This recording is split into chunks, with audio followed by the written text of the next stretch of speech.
Well, Paul, everybody's been here before, so I don't have to give the talk. And I just want to alert you, everybody, when people come in, I'll let them in, but please go to the website. We're adding new events basically more or less every week. We just added Russian short stories for July 11th that Kevin will be tutoring. And so, keep looking at that. And Paul, take it away. Okay, so I'm going to apologize right at the beginning for the lack of inventiveness in this opening question. But I think, depending on what you think about Alcibiades, I think there are 7 speeches in this symposium. And I think it's helpful to go through them all. So why don't we just begin at the beginning? The first speech is Phaedrus. And I thought what we should do is kind of see what his position is, and then how the other positions build or contrast with the positions in order. So let's go with Phaedrus and just ask, what is his view about love? Mm-hmm.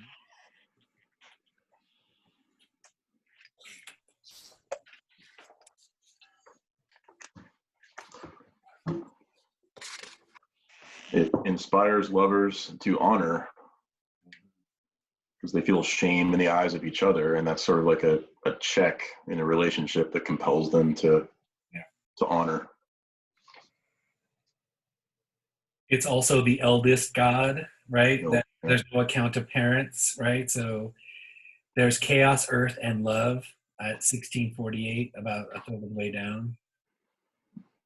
So that's a curious claim, at least to modern ears.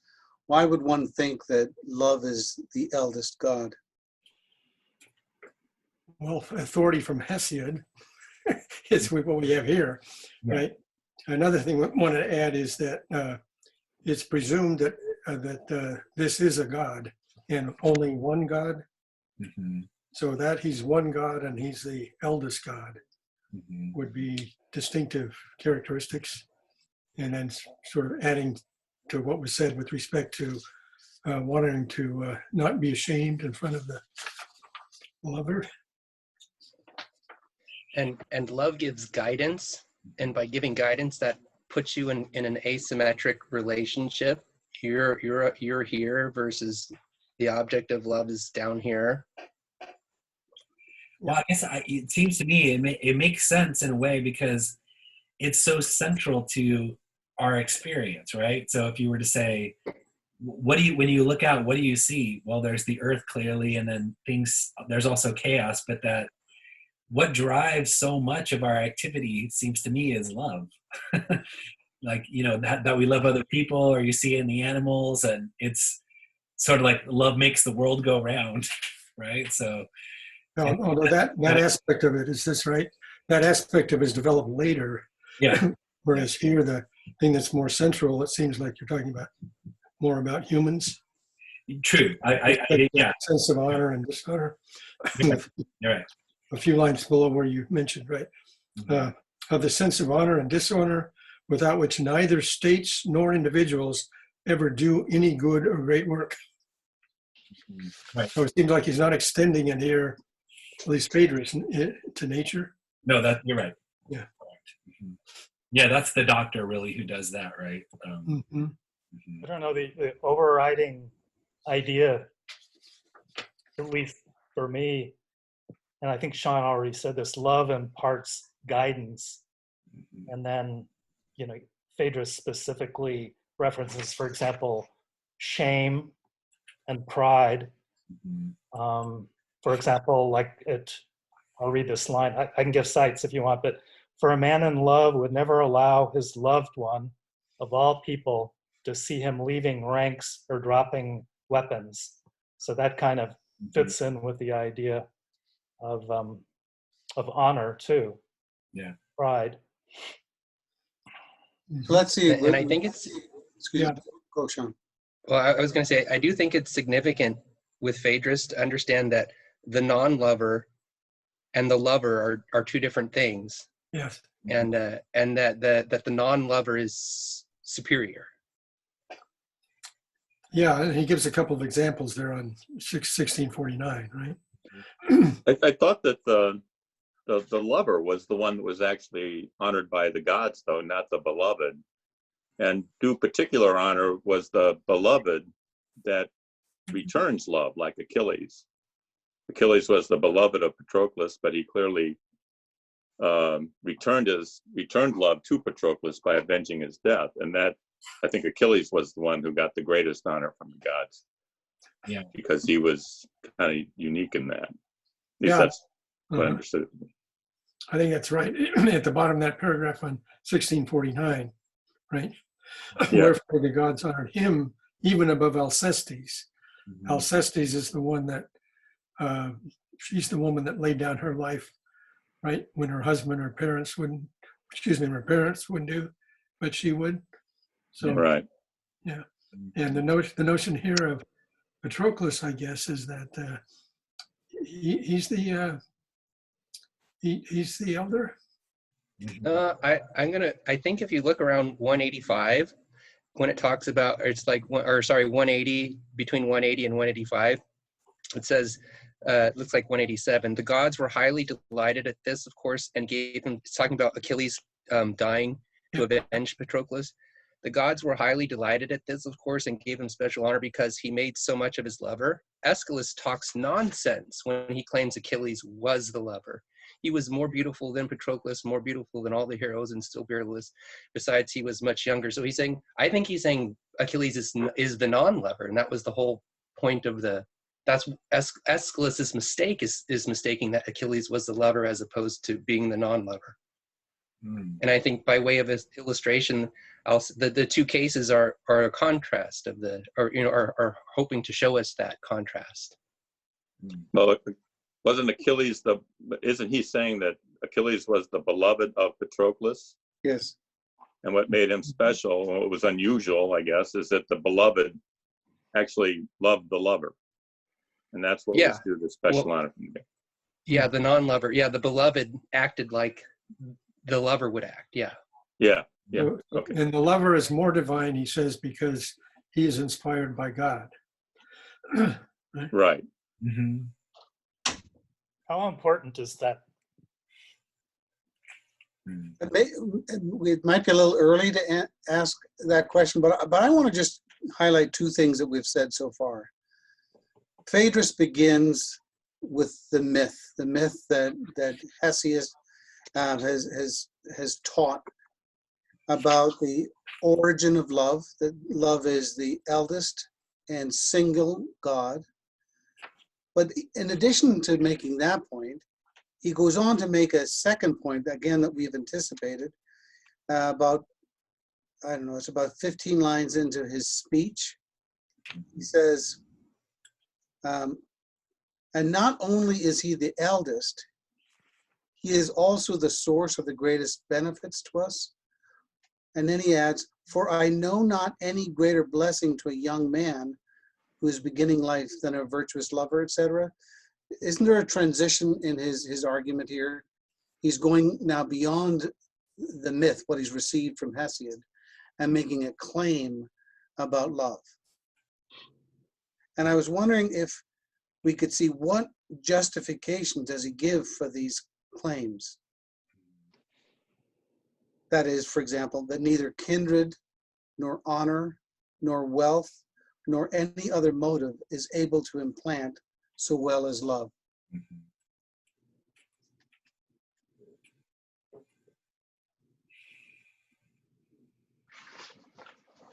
Yeah, I was also reading that sentence you mentioned. I wonder that it seems there's a shift from eros to lover, to the lover, and we might say it's a shift of the praise to eros to the praise of the lover, rather than the beloved.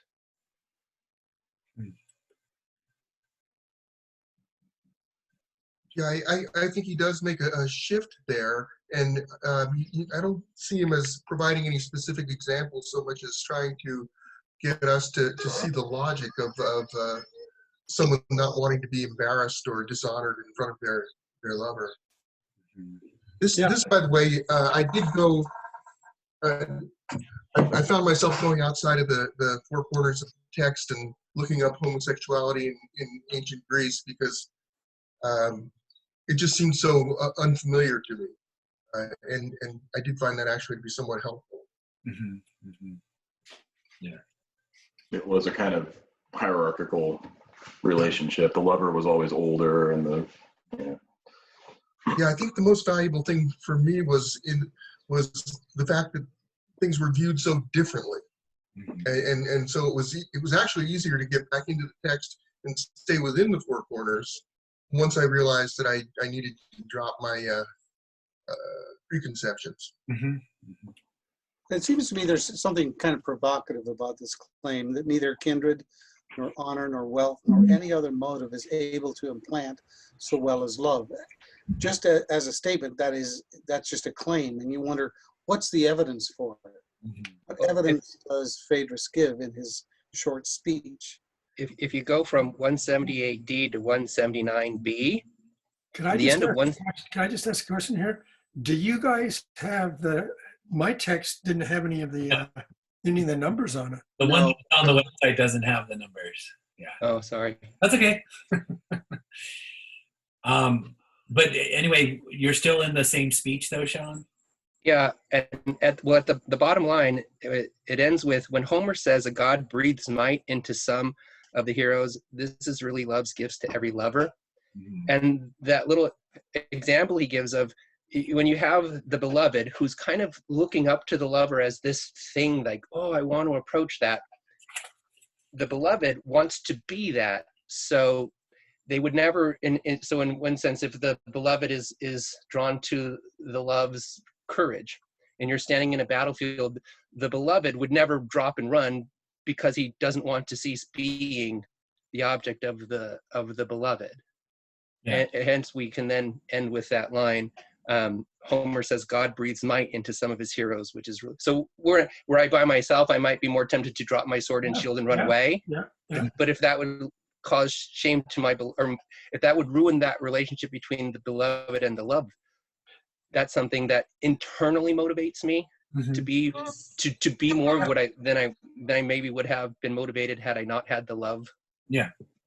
So maybe Paul, that's the answer to your question, right? Is that you readily, that line, he would rather die 1,000 deaths rather than endure this. Maybe that Phaedrus is trying to appeal to our common experience that the last person we want to be ashamed of is our lover, the person that we love, I guess. So I'm glad you mentioned that. Yeah, it's the other way. Sorry. Yeah, I thought it was the other way around. It's the lover who doesn't want to shame himself in front of the beloved. No, either way, I was actually trying to speak sort of plainly, right? I was trying to say you would more readily accept being ashamed in front of like a coworker or a neighbor than the person that you're in love with. Just, in our common experience, I guess. Yeah, that's I was gonna suggest that maybe the benefits aren't the same. Maybe it's the lover has to kind of get this extra compensation from God, so to speak. Oh, yeah.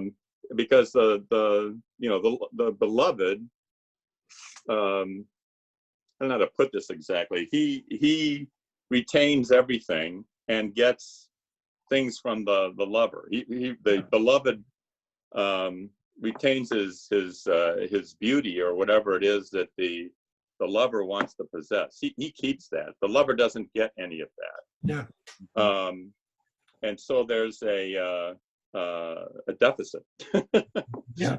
And the lover's doing all the heavy lifting. He's doing the fighting. He doesn't want to be embarrassed in front of his beloved. All that kind of stuff. And so the gods have to compensate him by honoring him. And so I think there's a it seems to me there might be a distinction here between the beloved and the lover and how they each benefit, and that they're not symmetrical. That's my Michelle, you were trying to say something? Oh, I was just going to say that it seemed to me that he was almost talking about a symbiotic thing between the lover and the beloved, because he uses the beloved as examples of really deep committed love, where familial love or friend love does not measure up the same, is not willing to make the same kind of sacrifices. And so when you think of it that way, I would think that the lover would care even more than how the beloved views them, because here is someone who is willing to make all these deep sacrifices that no one else might be willing to make. And that's why on the previous page, he makes the point, wouldn't it be nice if we could also essentially live in a world in which it was all lovers and beloveds, because we will hold ourselves all to a higher standard. Because, for example, Achilles knew he was going to die by taking the actions he did. He knew it, but he did it because of his love for his partner, his friend. So I see the older one, the older one, but Patroclus. Right. And actually, I think I read another book way in a lot deep. I don't know that they were older. They were actually, I think, roughly around the same age. I think that's right. Patroclus really is a bit older, but it's interesting to see how Socrates is making use of these texts from Plato and Hesiod at various points, and each character doesn't always seem to grasp what's one might think is there. Yeah, the reason for my earlier question was this relationship of the beloved and the lover. It seems so technical to me. I mean, when I first started reading Phaedrus, I'm thinking, well, why can't they just love each other? But it seems such an asymmetrical relationship that makes me think, okay, there's something very technical about what point, Plato's trying to make here. So I still have difficulty with it. The description of Achilles and Patroclus, obviously it's an important thing, and my impression probably comes from later, but the beloved is kind of, I don't even know if there's love from the beloved to the lover. The beloved gets something from the lover, but it just seems like such a strange relationship. Isn't this what I thought what Barry brought out is is kind of formalized. This is something that Phaedrus is kind of pushing, right? This younger, elder business we'd be talking about homosexual relationships, right? So he's kind of pushing that aspect of it. Also, I think he sees it in both, because his first example is, hey, we see this in a woman, but we see this in these relationships too. And again, I don't know, but my takeaway from it was more along a general sense that in relationships, in loving relationships, does seem to be someone who does the loving more. Yeah. There's like the dominant partner and the I don't know, follower partner. Yeah. And even then, maybe with the Achilles Patroclus thing, it's like, well, sometimes that can kind of, do this, but I think he's noting, and I think he's right in noting, that in relationships that people call loving relationships, there are some that kind of work this way. They work in an up-down kind of way rather than a this way. Yeah, but when we say that the fundamental premise there's a kind of inequality, that is, women are inferior to men, and yet Alcestis is willing to die for her husband. Similarly, the way this is presented, Achilles is younger, right, than Patroclus, but he's willing to die in order to do something for his elder or superior. And I just wonder if we've got enough now. Paul, do you think we've got enough now to go to the next one? Well, here's what I was struck by something that Socrates says when he gets his turn to speak. He criticizes all his predecessors and says that none of them are interested in the truth. Yeah, I thought that was awfully judgmental, until when I read the talk with the speeches one more time, I started looking at this text that we've just looked at. He says, Phaedrus says, the veriest coward, the greatest coward, would become an inspired hero equal to the bravest. at such a time. Mhm. Love would inspire him. Mhm. And I said, really? Is that true?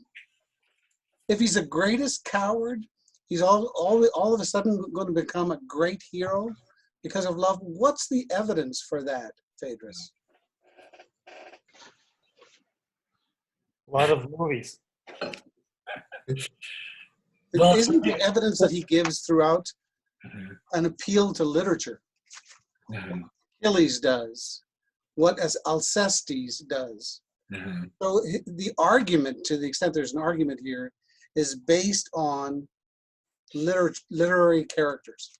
Mhm. Yeah, I think that's a good point to make. Mhm. Right. All right, so then let's move on, because I think you're right, Larry. It's time to move on. Pausanias, when he speaks, he begins immediately with a criticism of Phaedrus. So let's just see what it is that he criticizes and what's his position about love.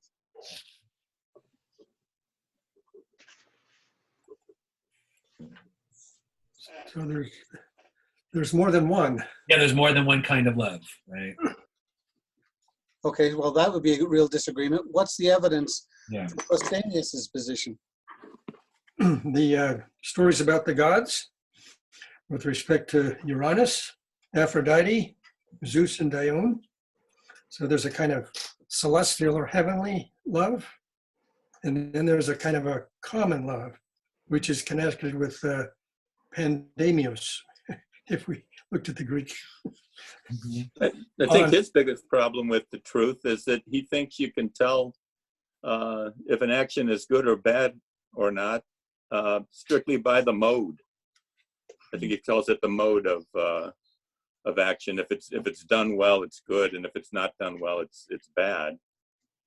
And that doesn't strike me as really true. I mean, you can do some things inherently that have no inherent goodness in them at all. With respect to the Symposium, Aristotle would say rape is never good.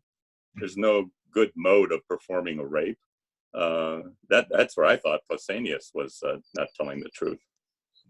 This might be important. The heavenly Aphrodite, Urania, is motherless, and yet the common Aphrodite, has a mother and a father, even though they are gods apparently.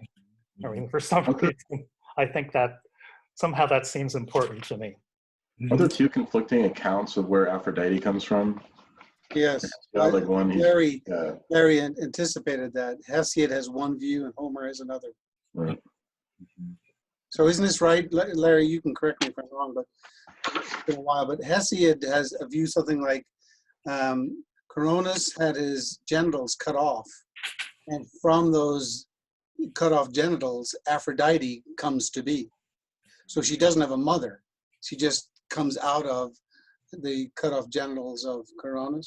And that makes her, in a way, I think, connected to the point on page 1650, where it seems to be taken for granted that women are inferior, females are inferior to males. But if you have a female here like that didn't have a mother, she's maybe somewhat remarkable. Right. The line, Larry, is on that page. But the offspring of the heavenly Aphrodite is derived from a mother in whose birth the female has no part. Yep. He is from the male only. This is that love which is of youths, and the goddess being older, there is nothing of wantonness in her. Mm-hmm. Yeah. Yeah, those who are inspired by this love turn to the male and delight in him, who is the more valiant and intelligent nature. Right? Yeah.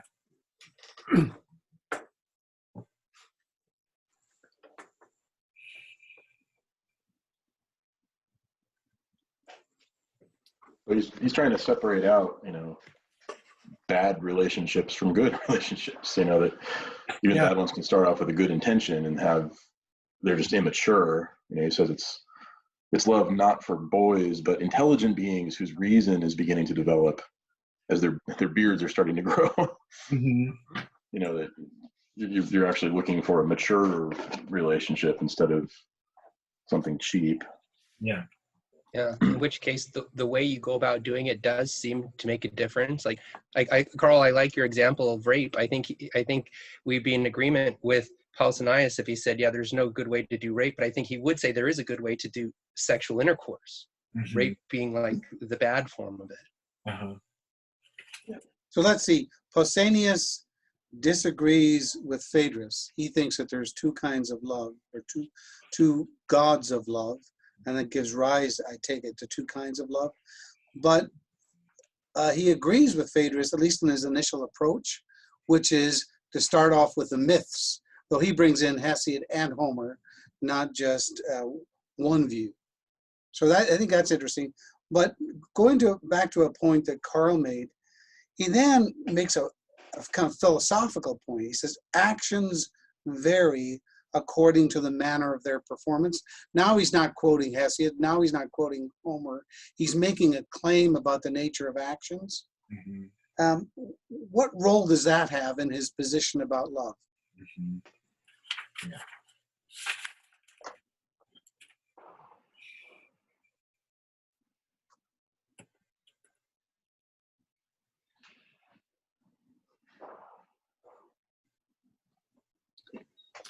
Are you asking, Paul, something would imply there's a certain kind of legal status that should govern these things in various cities? Maybe some cities handle this one way, and there'd be a better way to handle it? Well, I mean, that is a point he makes, but I thought he said more generally, love is neither good or bad. What's good or bad about love is the way in which the loving action is performed. I see. And that translates from individual relationships into cultural relationships.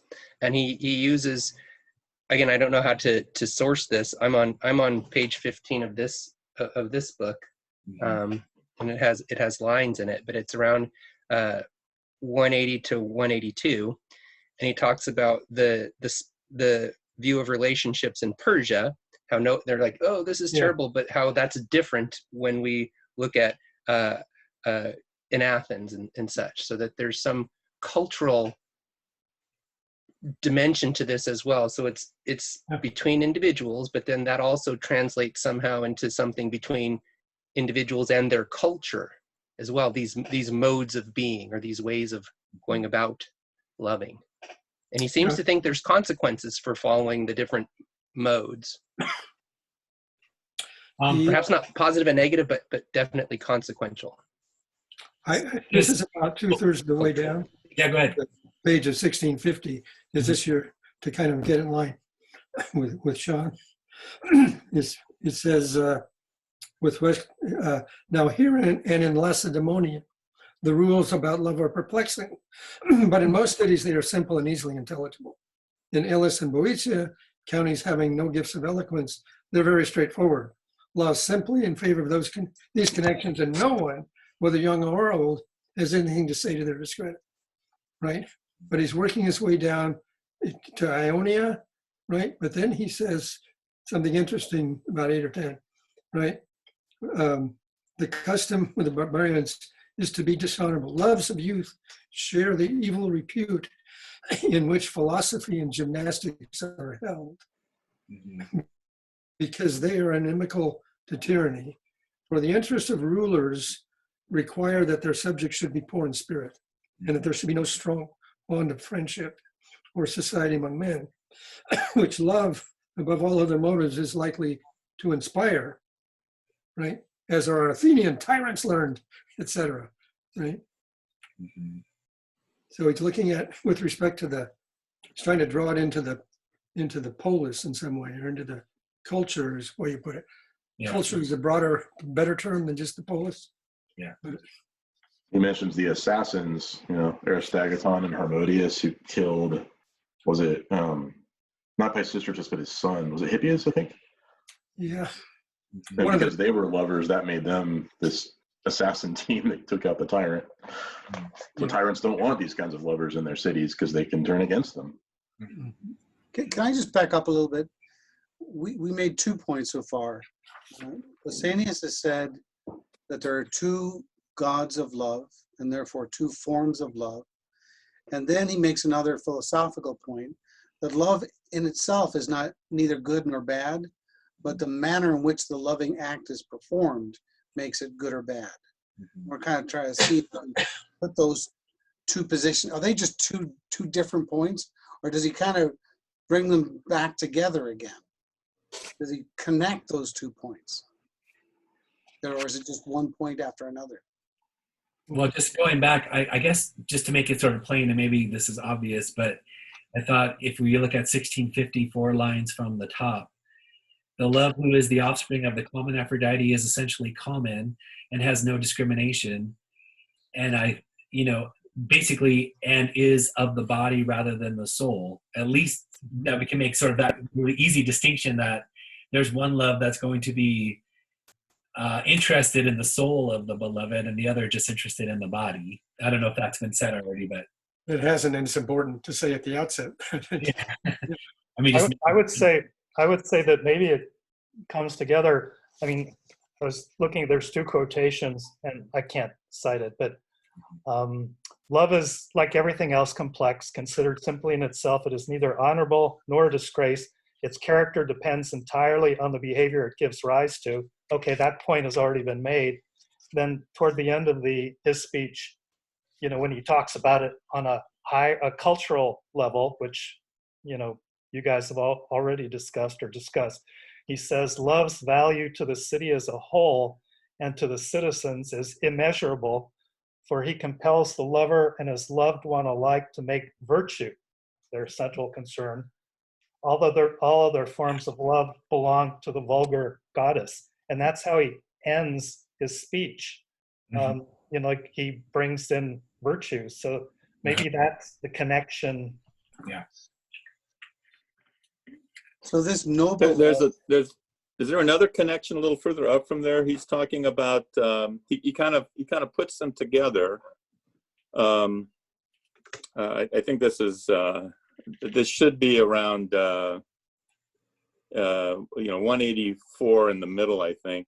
For when the lover and beloved come together, having each of them a law, which was important before, and the lover thinks that he is right in doing any service which he can to the gracious loving one, and the other that he is right in showing any kindness which he can to him who is making him wise and good, the one capable of communicating wisdom and virtue, and the other seeking to acquire them with a view toward education and wisdom.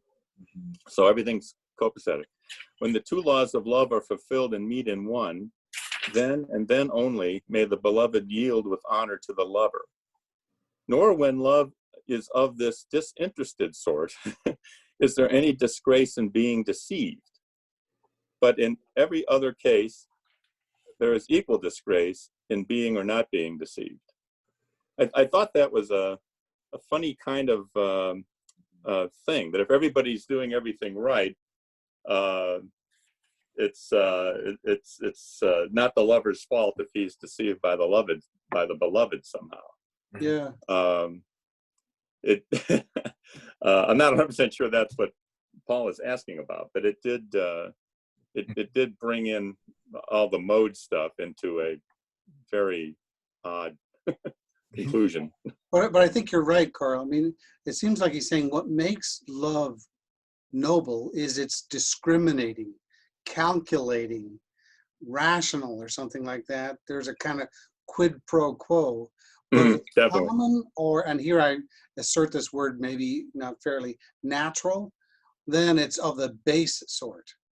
But to the extent that it's rational, calculative, discriminating, then it's noble. And then he makes the claim, well, if it's of that sort, then it's going to be masculine, not feminine. He also distinguishes, I think, back to the two different gods of love, on page 1651, a little down past the middle, there's evil is the vulgar lover who loves the body rather than the soul, inasmuch as he is not even stable, because he loves a thing which is itself unstable. And therefore, when the bloom of youth, which he was desiring, is over, he takes wings and flies away in spite of all his words and promises. Whereas the love of the noble disposition is lifelong, where it becomes one with the everlasting. Mhm. A little further down on that same page, about 10 lines from the bottom. And this is the reason why, in the first place, a hasty attachment is held to be dishonorable, because time is the true test of this as of most other things. And I guess, to me, my note there was that it's something that, again, appeals to our experience, right? You could say, you've certainly witnessed people that go, head over heels, and then it fades, and then there's another kind of relationship that endures over time because there's a kind of a deeper attachment than just the body, right, or something like that. And so anyway, I liked it. Well, I think that text that Barry quoted about 2/3 the way through 1651 is very helpful. Yeah. Again, it makes us wonder, what is it that Socrates is taking issue with? Because some of this language sounds very Socratic when he says, the love of the noble disposition is lifelong, for it becomes one with the everlasting. You think that could have been inserted in Socrates' speech? Or in the last lines of the same page, there remains then only one way of honorable attachment, which custom allows in the beloved, and this is the way of virtue. Yeah. But we may have to be open to the possibility this is all huff and puff, using the right language. But if you look at the philosophic principles, the thing is neither good nor bad, but only so according as it's performed, is a pretty radical position. But is this sort of, though, in the background, isn't the case that Pausanias also is not backing away from the homosexual relation between the younger and the older? That all the stuff about virtue is, it's the male, but he's not backing away from that homosexuality. Socrates is not going to buy that at all. Socrates is going to disagree with that. Yeah, his main goal seems to be to justify there's a good kind of same-sex relationship and a bad kind. I want to praise the good kind, and that's his main purpose here.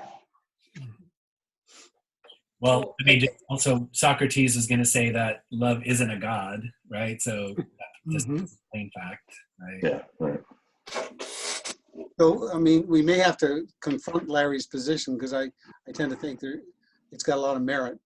I think Pausanias is using all the right words, but when you start uncovering what the position amounts to, you see why Socrates is saying, I don't agree with anything that I've heard so far. Also, it seems both the first speaker and the second speaker, their views of love have a strong focus for the utility, how that will benefit human beings' life. But it seems Socrates' description of love, of beauty, is kind of useless in certain way. Yeah. It's Which is what makes it superior. It's contemplation. Virtue is good, but it's not the best thing. Yeah, so we need to move to that point, because I think you're absolutely right about that. So let's, again, kind of pick up the pace a little, kind of a little comic relief. Aristophanes was going to start, but he got the hiccups. And now it's Eryximachus, the doctor. Can we just quickly see what it is that his position amounts to? Does he agree with his predecessors, etc.? Sex is good for your health. That seems to be it. Well, it's in the natural world. It's also more cosmic. Yeah. Right? Yeah. It's all over the place. And it's the artisan, really. It's the doctor or whoever that does it. It's not really the god. So it is kind of a movement away from the idea that that love is a god. Yeah. It's the diviners are the physicians that actually merge the two types of love in harmony in the patient or whatever. Okay, so let's build on that, Carl. So the first thing we notice is he begins by agreeing with Pausanias' position that there are two kinds of love. But does he agree with the reason that Pausanias gave? I didn't think so. I think he thought that man had both of those in him, a love of hedonistic pleasure and a love of philosophy, or some sort of higher heavenly kind of love. They're both there, and they're both necessary, and so they have to be harmonized. They can't eliminate one or the other. Is kind of the way I took it. So on page 1653, about 7 lines from the top of the page, Yeah. I was struck by this line. He says, "And from medicine I will begin, in honor to my art." So he's not going to begin with Hesiod. He's not going to begin with Homer. He's not going to begin with myth. He's going to begin with science, with medicine. I mean, that's what I was going to say too. Is it's in a way you would call it like a materialist or a physical account, right? You would say there are things that are good for the health and things that are detrimental to the health, and those should be avoided. And then there's things that are hostile, and then most opposite: hot and cold, bitter and sweet, moist and dry, and so on. So I thought it was a physical account of what this power is. And within that physical account, we see things that are common to all animals in nature. Yeah. But then in giving that account, we start to see things that are unique to humans. We're thinking on the last page, or did you mean to include what he says about musical tones there? Notice how he says about a third of the way down, there's like the unhealthy kind of love and the healthy kind, but then he says you can also convert one to the other. So it's like the doctor's job then is to take like an unhealthy love relationship and make it healthy. Yeah, at the top of 1654, he says what? With respect, he doesn't want to generate licentiousness, just as in my own heart is a great matter so to regulate the desires of the epicure that he may gratify his tastes without the attendant evil of disease. Right? So he's very modern that way. It's like the health and, maximization of pleasure and maximization of health. If you can find that balance, you're happy. That seems to be the divination, right? That divination becomes really important to be able to navigate between the two. Yeah, and that's really interesting. Talking about maximization, but is that an overreach there? Because it looks like, I mean, he's talking about harmony, right? Harmonization rather than maximization of both. Yeah, well, yeah. Yeah. Well, you can't maximize both, but you can bring them into harmony. Healthy sexuality, as modern people would put it, that seems to be his goal. Yeah, I don't know how to read that, the example of the epicure in the top of 1654. Maybe the more benign reading is you regulate the desire of the epicure. He's allowed to eat certain things that are delightful, but only in a moderate way, and that's how you have as a result the minimization of the attendant evil of disease. Well, those opposites are always present.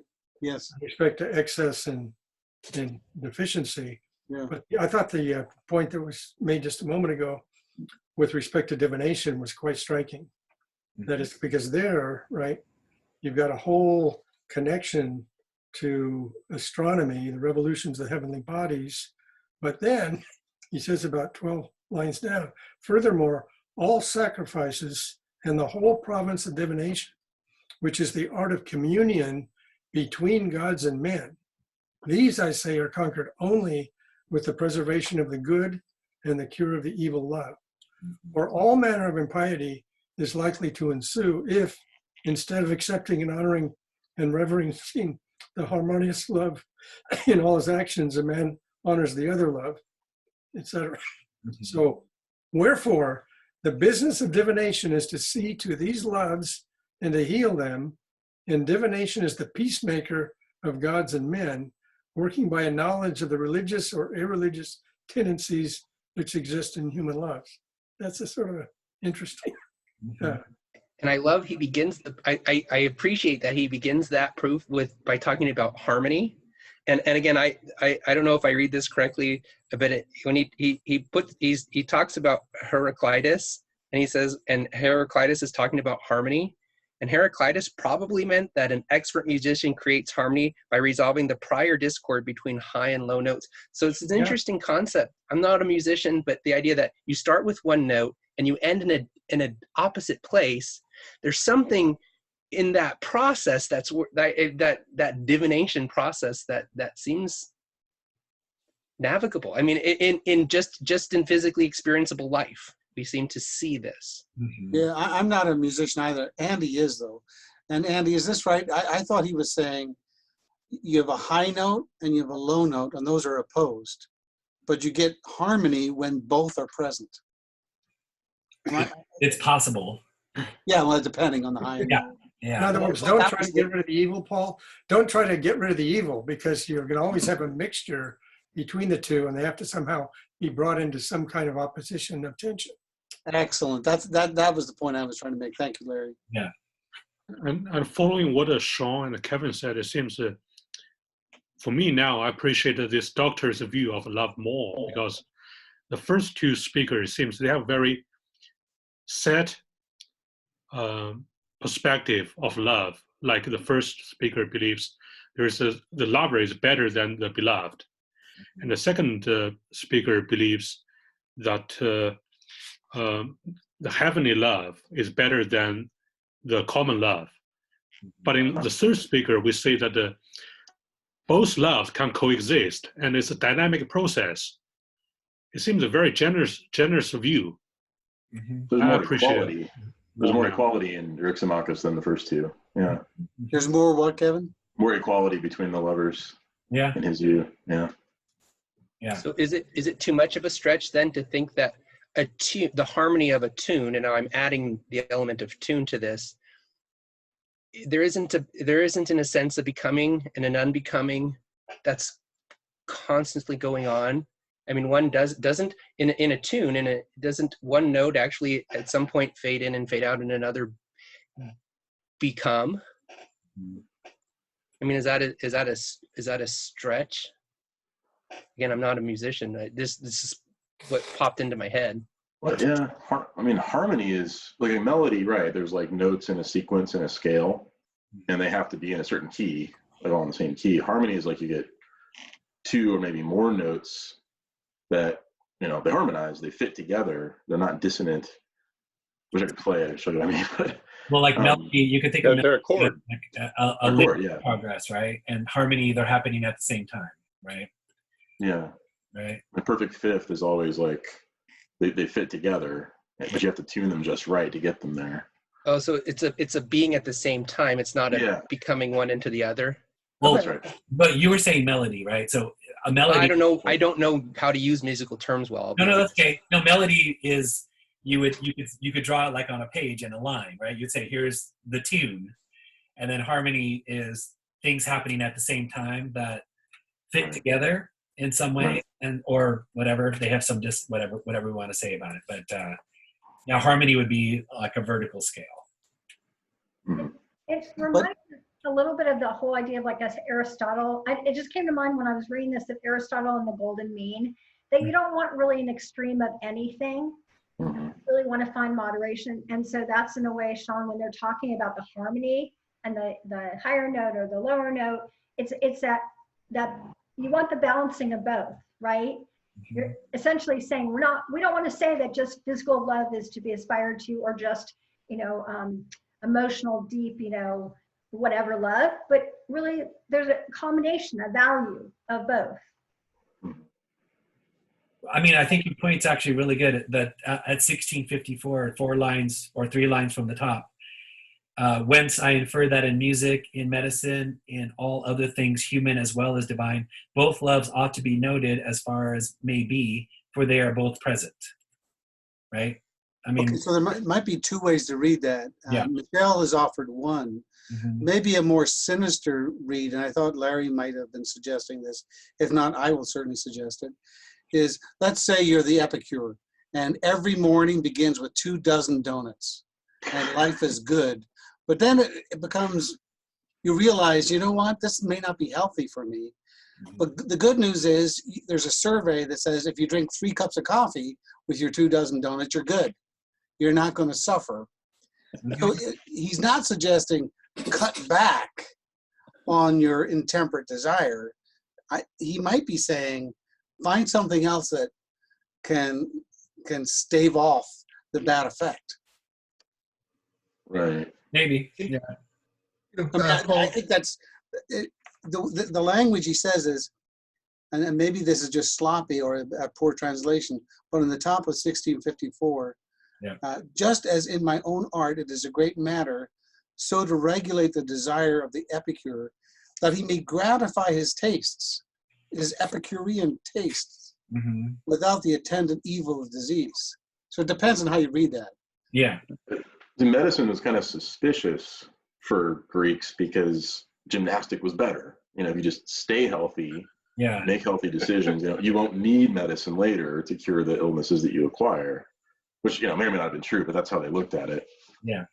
But here he's a doctor saying, you know, medicine is the way. Should we move on to Aristophanes? We're getting close. Okay. so as we move on, when we got to Eryximachus and with our book ended by Aristophanes, it seemed to me that I was more aware of the fact that we had a drama here, and you know, and these fellows are speaking extempore, and it's almost as if you have a rap battle set up where each person's going to get up and he's going to let fly, and eventually we're going to bring in Lin-Manuel Miranda, and he's going to blow them all away. And with Eryximachus, I think what we see at the end there is he's on a roll, he's got the rhymes flowing, but he's kind of lost track of the meaning. Yeah. And so, you know, so it just seems like pretty good drama. He turns back to Aristophanes' hiccups. Yes. He's like distracted by that. Right. I think he does make a good point, though, when he's talking about in the section about furthering the rites of sacrifice in the whole area, and he's talking about divination. Mm-hmm. And he says, the task of divination is to keep watch over these two species of love and to doctor them as necessary. Divination, therefore, is the practice that produces loving affection between gods and men, and it's simply the science of the effects of love on justice and piety.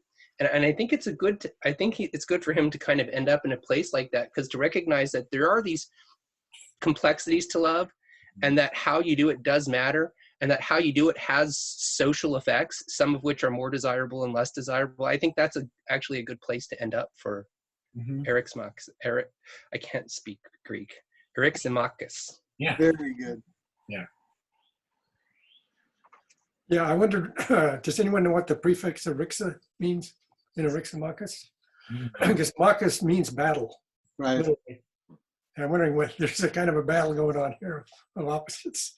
But anyway, back to, you ready to look at Aristophanes then? Yeah, and we can start by Aristophanes himself says that he's going to take a different approach than Pausanias or Eryximachus. We said about Pausanias and also following Phaedrus, they started by thinking about Greek myth and what they've received from Homer and Hesiod, whereas Eryximachus was saying, I'm going to begin with science, and in particular the science of medicine.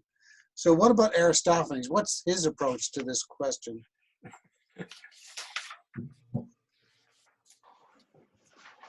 Kind of like, what does love actually feel like physically? He's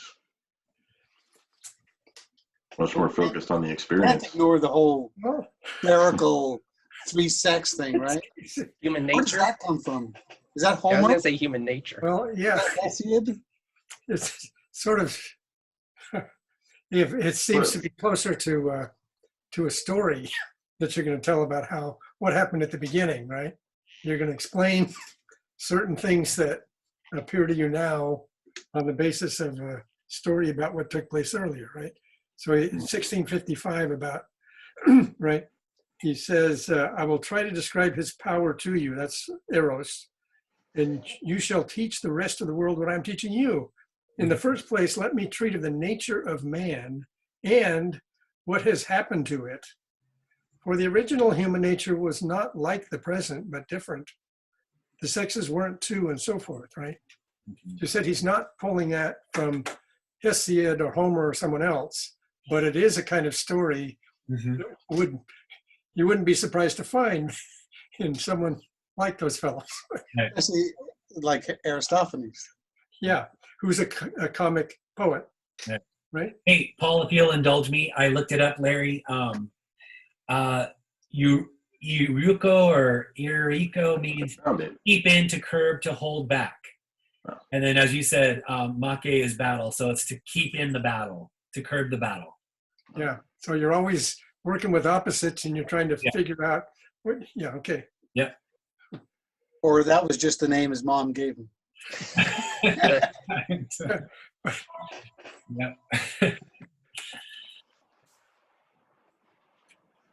Well, I mean, it is. This is not too hard to see then. No. That in a way, Aristophanes is beginning with a fiction, maybe his own fiction. Not to say that it's not related to his position, but it's interesting to see that's where his position begins. It's not a traditional view. It's his own made-up story. I guess what I would just say about his view is that in one sense, it appeals to common experience, right? Where you feel this person completes you, right? In a way. And also it explains different orientations about sexuality, right? So it handles a lot, it seems to me, the story. It explains a lot. Yes, but the question is what comes first? This would certainly do the things that you say it would do. Yeah. If the story is true, then there are lots of consequences that come out of that story. Yeah. But what's first? That's the. No, your point is possibly he's making up the story to explain the phenomena, right? Yes. Right. And explaining some of the other phenomena that follow among them are in the middle of 1656, right? With respect to the best of boys and youths, because they have the most manly nature. So there are certain individuals that have this manly nature, right? And then what? Some indeed assert that they are shameless, but this is not true. For they do not act thus from any one of shame, but because they are valiant and manly and have a manly countenance, and they embrace that which is like them. And these, when they grow up, become our statesmen, right? And these only, which is a great proof of the truth of what I'm saying. When they reach manhood, they are lovers of youth and are not naturally inclined to marry or beget children. So family is not something that, right, these individuals are connected or related to. Yeah. So, right. Right. So it's going, I mean, is your point that it's going further than explaining just the phenomena of feeling like this person completes you or sexual orientations, but it's even explaining human types, like natural. Yeah. And again, it's in line with the first two speeches in particular, that the male is really the more excellent. Yeah. The male and male unions, that's the highest. And that doesn't have to do with having children and marrying and so forth, right? Right. And when you say that male is the highest, are we excluding his claim of divine origin in that, or are we just understanding that as like? So what you mean? Are we not to take any of his premise seriously, like the three P? Are we supposed to be like, yeah, that seems pretty much on the money? You said he's on the money. Yes, but I said it facetiously. Oh, okay.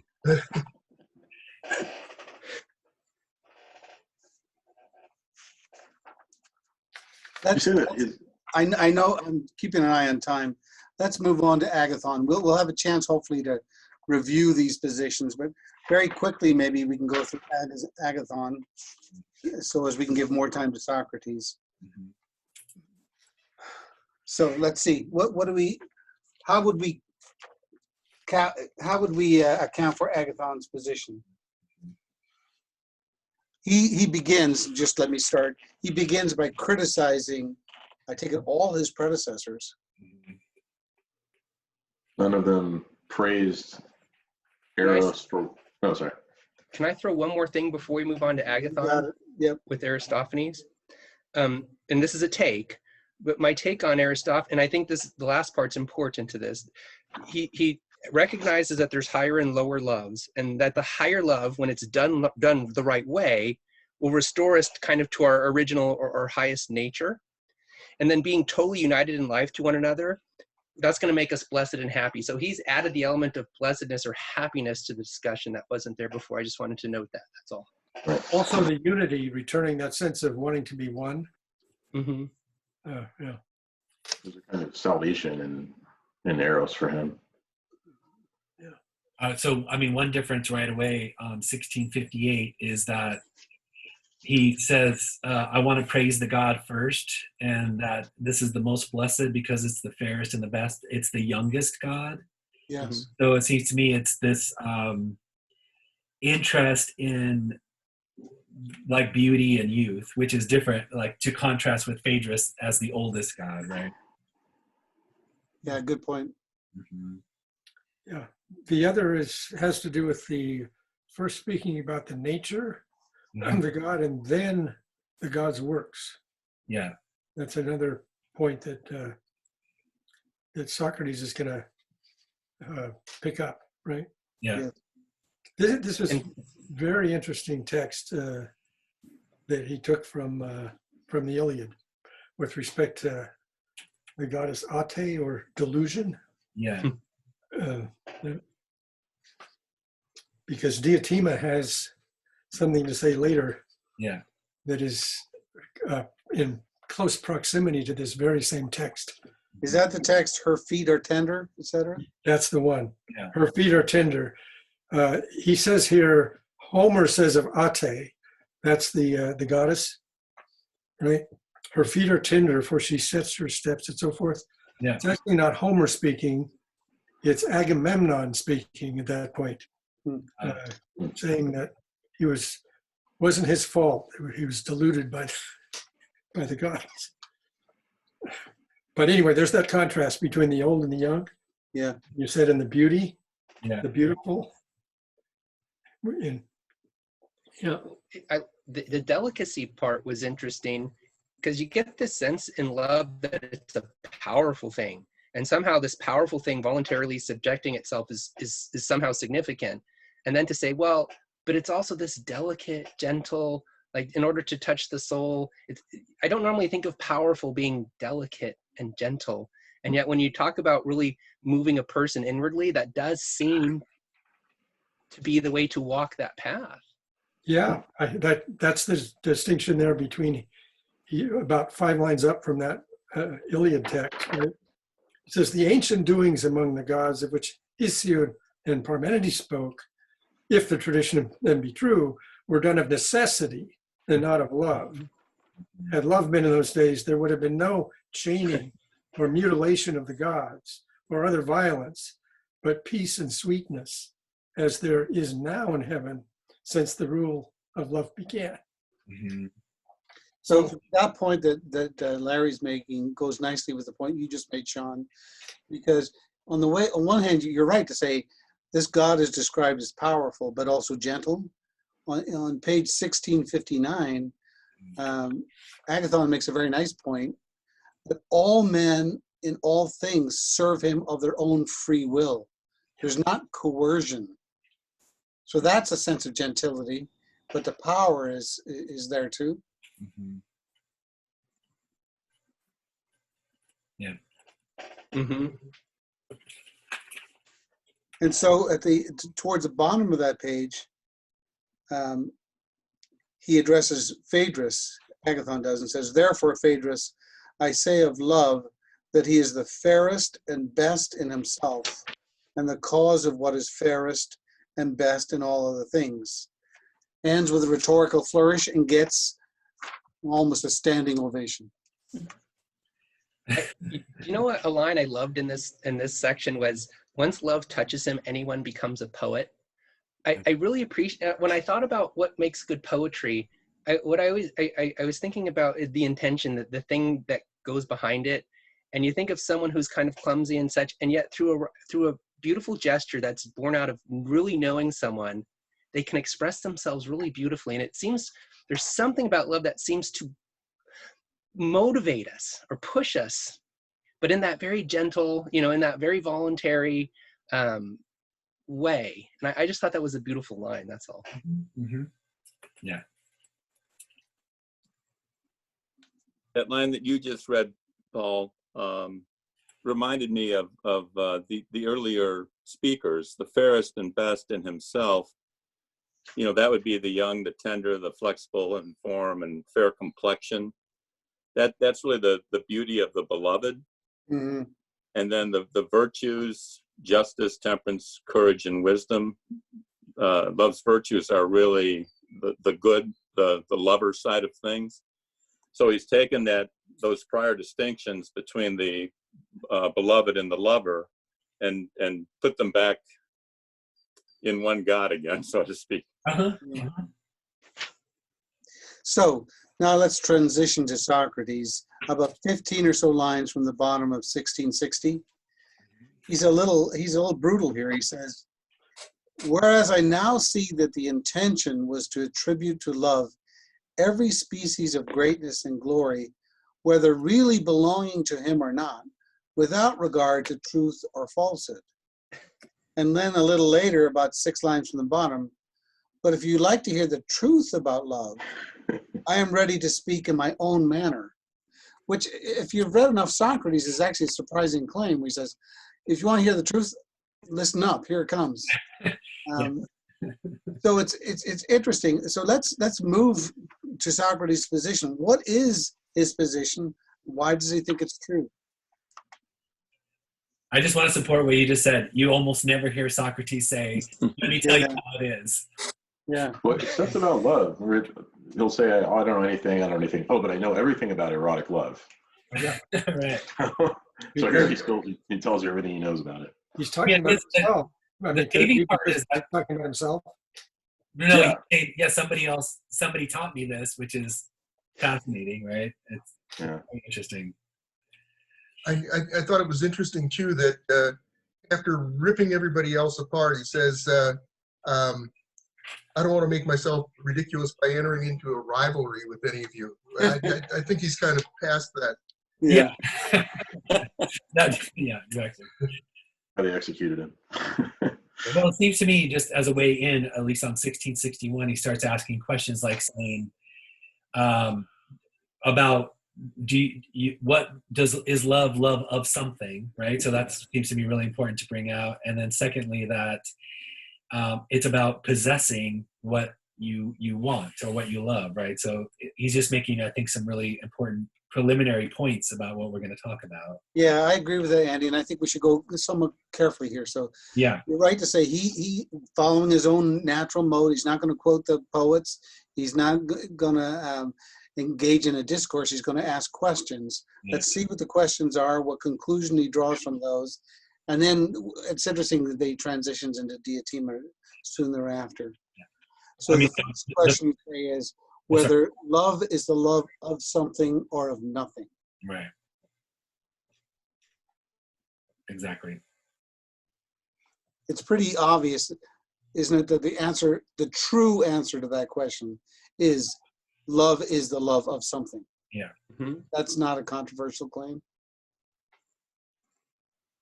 And then if you see the existence of the soul, right, and things like that, yeah. But yeah, I mean, it seems to me it's just kind of, in a way, it's obvious to start here, or it makes sense to start here, because you would say, well, what are you in love with? And you would say, oh, this person, or this, whatever it is, this job, this place, whatever that is. But I thought the second question, Paul, was just down from where you just read on 1661. And does he possess or does he not possess that which he loves and desires? And then the answer is probably not. Well, isn't there a question before that? Okay. Let me ask you. Desires that of which love is? Well, he says, yeah, let me ask you one more question in order to illustrate my meaning. Okay. Is not a brother to be regarded essentially as a brother of something? Uh-huh. okay, what is it? Well, that is of a brother or a sister. It's not any object, but it's in relation to something else that's particular to it. Okay. Then he says, whether love desires that of which love is. Mhm. That's the next question, right? Mm-hmm. Does love desire that of which love is? Right.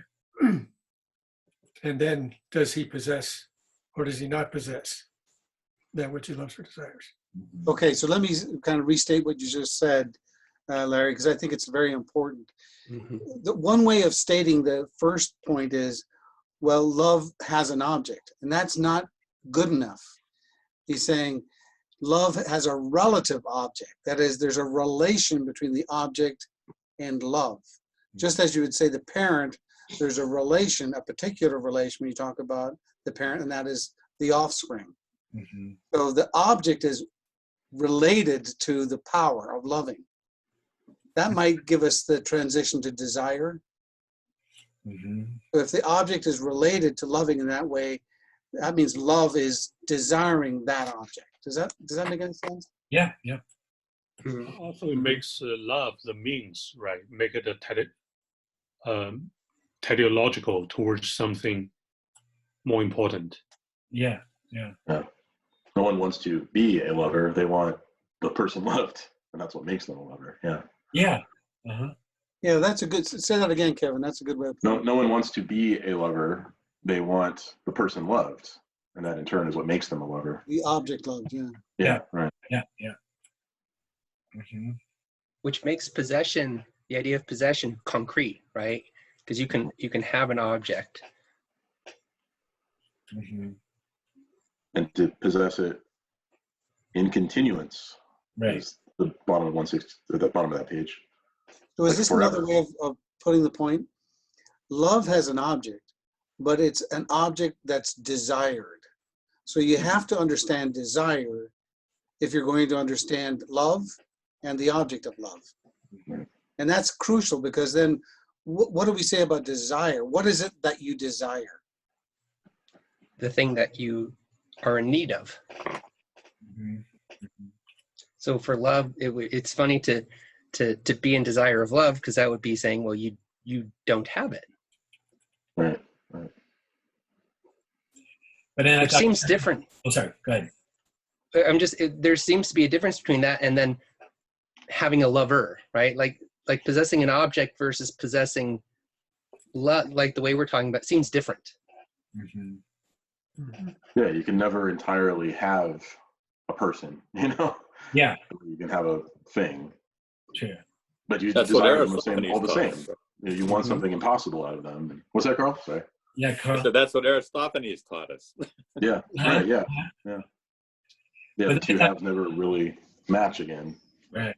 Kevin's point, I thought, at the bottom of 1661 as well, was something that you want to possess it in a continual way, right? You want it in the future, right? So Yeah, I was wondering about that too, because the first thing we say is you desire what you do not have. But then you start thinking about it, hold it, is that really true? Because you desire things you have, but it's to continue having them. It's not, you already have them.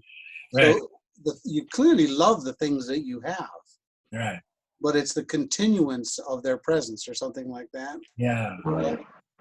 Also, finally, in the end, it seems Socrates was saying, finally, you will see the beauty, but it's not that you finally possess the beauty, you just observe it. right. Right. That's gonna Well, come. that's a good point, yeah. I thought there was actually potentially a problem with on 1662, halfway down the page, Socrates is setting himself up, and he says, "Then love wants and has not beauty." And the answer is certainly, he replied. And I'm not sure that I would have said certainly. I would have said love wants the continuation of beauty. Mm-hmm. It's like Eros is normally a beautiful god, but the way that Socrates understands love, the way he really understands Eros, it's not beautiful, it's ugly. But then again, the good that it wants is not another beloved, it's the highest good. Or I guess I would, Socrates himself is conspicuously ugly. yeah, Sorry, what? I guess I would use the word like impoverished, right? So love's, it has a poverty about it that's always in wanting, right? Yeah. Yeah, well, I mean, Diotima is going to pick this up. Yeah. It doesn't follow if you say love wants and has not beauty, that love is foul. That's a non sequitur. Yeah. Right. But I guess he was just responding to the point. If you just go down just a couple lines from that, then would you still say that love is beautiful? And then Agathon replies, I didn't understand what I was saying. So it's not beautiful by itself. It's wanting beauty, right? And I guess. Yes. Yeah. So. It's not a criticism of love to say it's not beautiful, though. No. Right. Exactly. I'm kind of brought to where this brings me in the understanding of the text is all the things that I normally use to think and describe and try to capture the concept of love. He seems to be pointing out to me that, well, that's still not quite it, right? It's still, that's something more. Like Dong Yu was saying, there seems to be some teleological kind of twisting that's going on here. Yeah.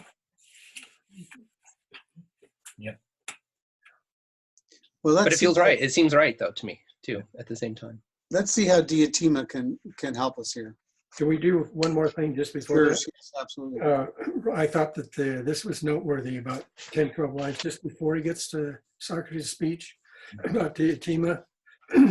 He says, you made a very good speech, Agathon, replied Socrates, but there is yet one small question which I would fain ask. Is not the good also the beautiful? Mm-hmm. Yes. That in wanting the beautiful, love wants also the good. Yeah. So it seems to this bringing in the good, it seems to me that the good is prior to the beautiful. Yeah. And it hasn't, anyway, I just thought before we get to that distinction between good and beautiful, Socrates points out just before in the dialogue, he's going to give his own proposal. I thought that was a little slippery because certainly that which is good can be beautiful, and that which is beautiful can be good. But I don't think that they're one and the same thing. And I think he's kind of pulling a fast one on us. Well, wait a minute. Isn't he trying to say there really is a difference? I mean, I think as he goes on, isn't he going to say there is a difference? Maybe so, Larry. Maybe I misread that. Or maybe not. Let's find out. This could be fun. Mm-hmm. Yeah. Well, there's one more thing before we get to Diotima, and that is that when he says, I'm at the top of 1663, love was neither fair nor good. What do you mean, Diotima? I said. Is love then evil and foul? Hush, she cried. Must that be foul which is not fair? And I think she gets us to this place where you would say there's a mean between, let's say, wisdom and ignorance, and that's right opinion. So she's expanding Socrates' view, his black and white view maybe at the time, to say there's something in the middle of these things, and that's what we're going to get at. Well, the obvious conclusion is love is not baseball. Love is not baseball. Exactly. But there could be love in baseball, right? You could love baseball. Well, yeah. Can I ask maybe this is not a related question, but why are we so convinced that Diotima is not a real person? I think she's a real person. I like to think that. I just was reading the footnote, and I would like to think that Socrates had teachers. That's what I would like to think. Yeah. Yeah. Mantia, actually. Yeah. Diotima is an interesting name as well, right? Honor God. Yeah.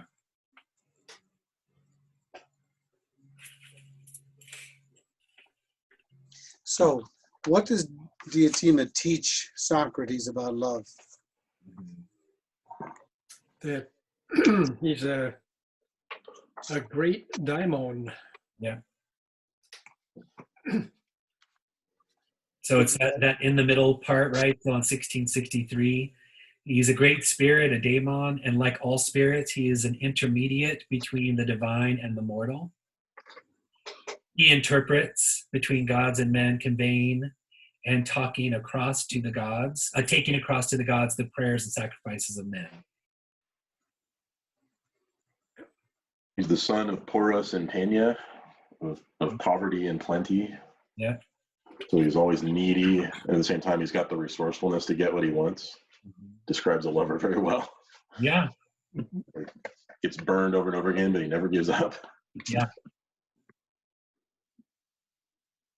But listen, if you go down to Vaughan's and you say love is a great spirit, you're going to get a blank stare. What does that mean?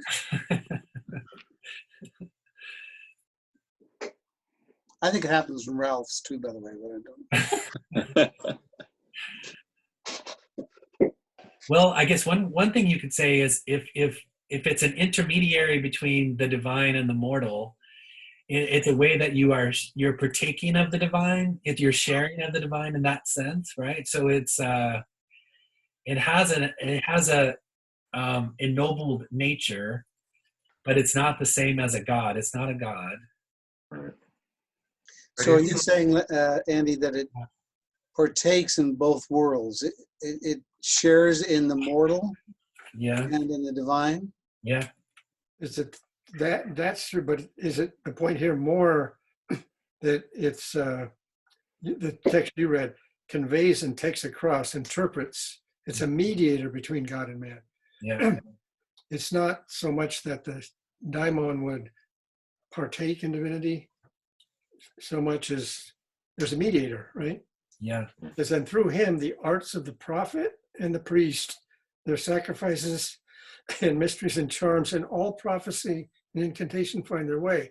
For God mingles not with man, but through love, all the intercourse and converse of God with man is carried on.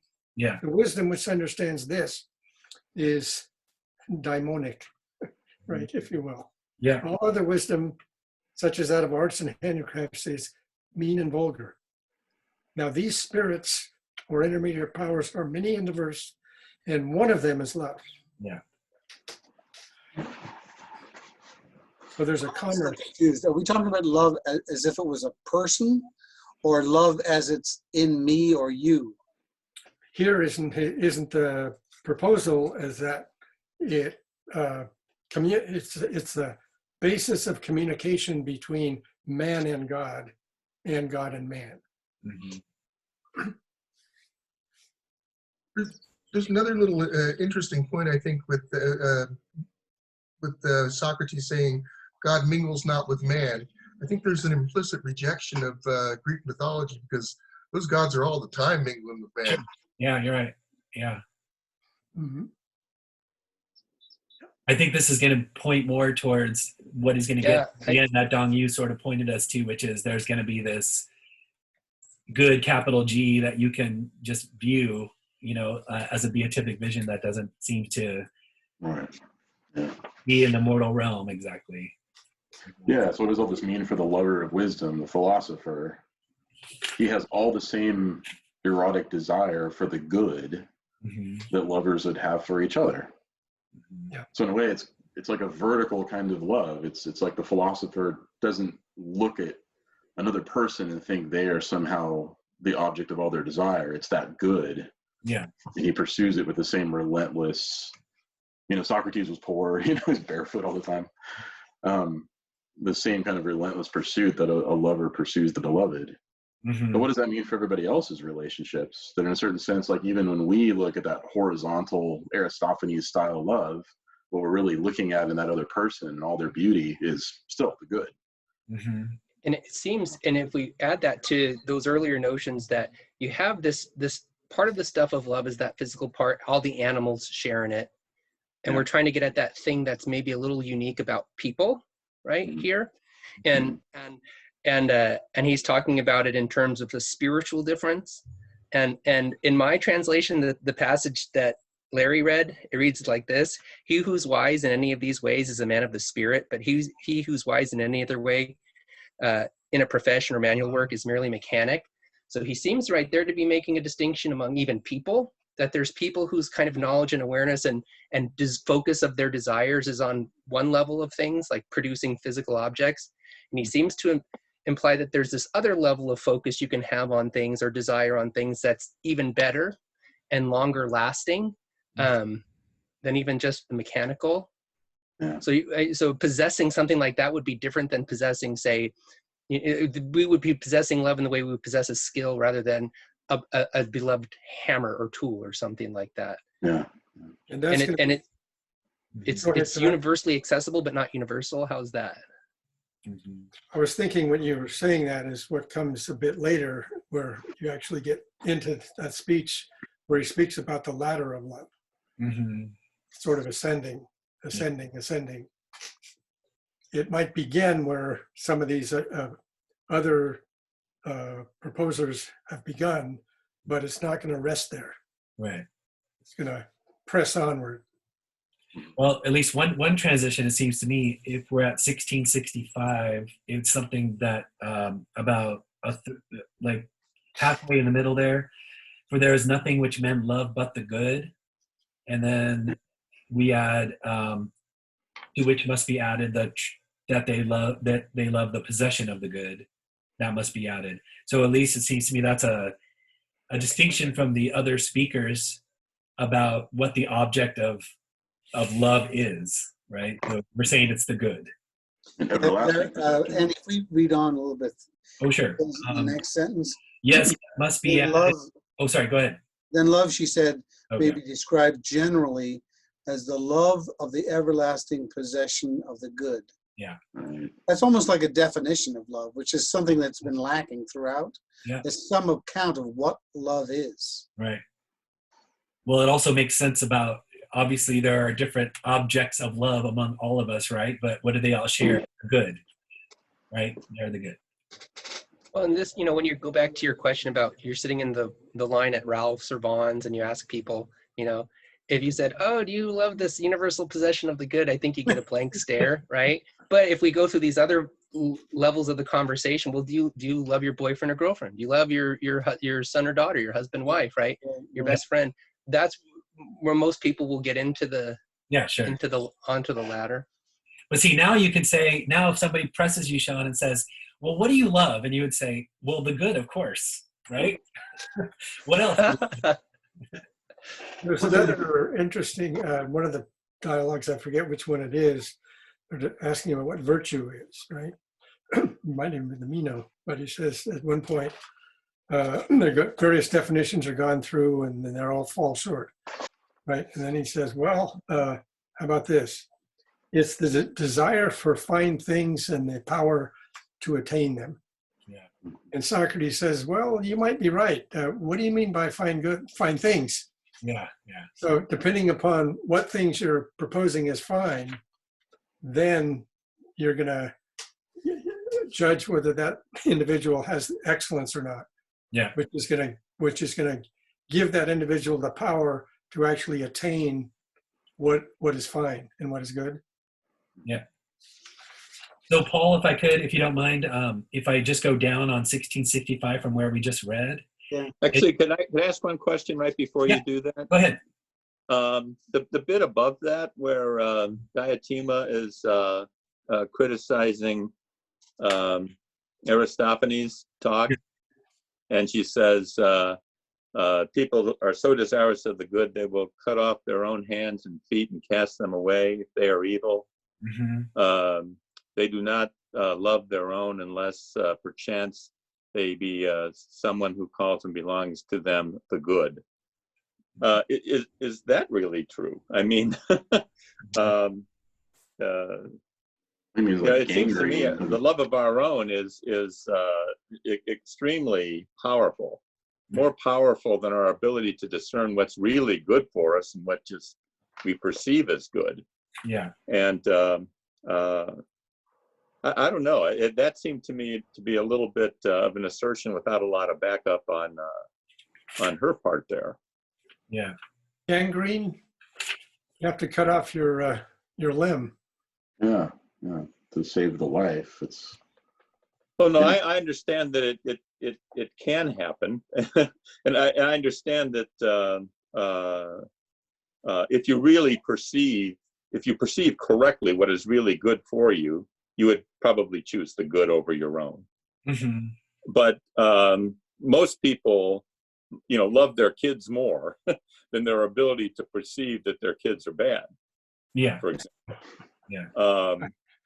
And maybe that's not worth talking about, but it seemed to me that she was really pushing the limits there, that our ability to perceive what is genuinely good is a is a real problem, especially when the issue is our own country, I think, our own family, our own kids, something like that. Mm-hmm. And I think it's complicated by the fact that when things are pleasurable, and I think that the case we're looking at is maybe a distinction between what's just pleasurable versus what's good. Because when we looked at I think it was Aristophanes, where he's talking about people, the reason people want to copulate is because we want to get back to that original state. And if we were left to it, we just stay in that kind of, I don't know what to call it, ecstatic, orgasmic place. And yet it seems that the physical part of that kind of wears off, but it seems to be like that, even that intense pleasure that we usually ascribe to it isn't quite what we mean by love. Mm-hmm. Was I thought maybe where that was heading. Well, Carl, it seems to me one way to answer that, what you brought up, which is important, is that line that lovers are seeking for their other half, but I say that they are seeking neither for, but I say that they are seeking neither for the half of themselves nor for the whole, unless the half or the whole be also a good. It seems to me that's actually, it's pointing to what he's going to get to at the end, which is what you're really seeking always is the good. And the good might have the form of your beloved, but it's not the person, it's the good. Yeah. You know what I mean? That kind of notion. And you can only love So you a can person be well. Oh, sorry.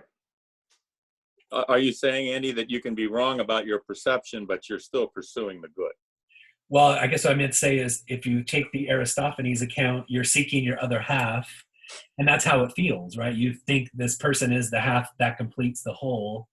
But I thought, at least what Diotima is trying to say here is, that's kind of an illusion, because what you're really seeking is the good. So I was thinking the same thing as Carl was when I read this. In fact, the question that occurred to me was, did Charles Manson's mother love him? And you know, there is that basic problem. I don't think that I agree with Carl. I don't think we always know what the good is. Oh, I agree. So, yeah, and so we seek something else. Probably We seek not the knowing. perceived good. But it is Yes. the distinction that was made here that we haven't mentioned yet expressly. Doesn't he say that that when you say good, there's lots of different things that are good and are called good, Mm-hmm. but there's a particular species of good, right, that is central, right? So you could be mistaken. You think this is good, and maybe it is good in some respects, but it's also defective in other respects. Sure. Right. Yeah. So that's the sort of one point. The translator doesn't get this quite as well, but at the top of 1665, the second line, he says, "There's nothing to wonder at," she replied. "The reason is that one part of love is separated off and receives the name of the whole, but the other parts have other names." Mm-hmm. So you say, this is good, that's good, that's good, that's good. Each one of those things has their own peculiar name. Yeah. But there's a certain species of good that's at work here. The second thing I wanted to call our attention to is on 1664. Now, this hasn't been said expressly yet, I think, about 7 lines up. Mm-hmm. The possession of the good. And what does he gain who possesses the good once more? If he who loves the good, what is it then that he loves? Possession of the good. Excuse me, I went backwards instead of forward. And what does he gain who possesses the good? Happiness, I replied. So that's the ultimate. Yeah. Product. Yeah. When one attains the good, then they have happiness. Yeah. That's what you might stand back and say, and I think others will say this is what every human being seeks. Yeah. Is happiness. But then the question is, how does one attain that? Right? That's the problem. And what the question I'm asking, I guess, is just down from there, down from where you read about happiness in the about halfway through the next paragraph or so.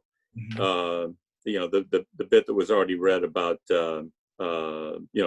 it's kind of a New York kind of problem. But